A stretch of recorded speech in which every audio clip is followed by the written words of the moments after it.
अवां ॾिसी रहिया सिंधकाज़ न्यूज़ उडेरोलाल मां रिपोर्ट ॾेई रहियो आहे असांजो नुमाइंदो प्रिंस सालम अबड़ो। उडेरोलाल स्टेशन बाईपास जो रहवासी मोहम्मद आसिफ ख़ुश्क 2 सालनि खां माज़ूरी ज़िंदगी गुज़ारे रहियो आहे, जंहिंजी इंतिज़ामिया चूंडियल नुमाइंदा कंहिं बि क़िस्म जी सार न आहे लधी।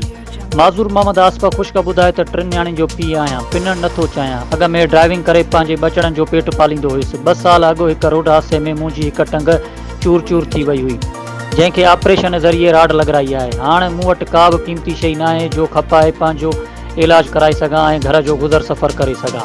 इंतिहाई ॾुखी ज़िंदगी गुज़ारे रहियो आहियां। मोहम्मद आसिफ ख़ुश्क इलाज ऐं माली मदद लाइ पीपी चेयरमैन बिलाल भुट्टो ज़रदारी, सिंध जे वॾे वज़ीर सैयद मुराद अली शाह, MNA मखदूम जमील ज़मान, MPA मखदूम रफ़ीक़ुज़्ज़मान, अॻूणे ज़िले चेयरमैन मखदूम फ़खरुज़्ज़मान ऐं DC मटियारी समेत ॿियनि सरहंदीअ वारनि खां मुतालबो कयो त मुंहिंजो सरकारी ख़र्च ते इलाज कराए माली मदद कई वञे।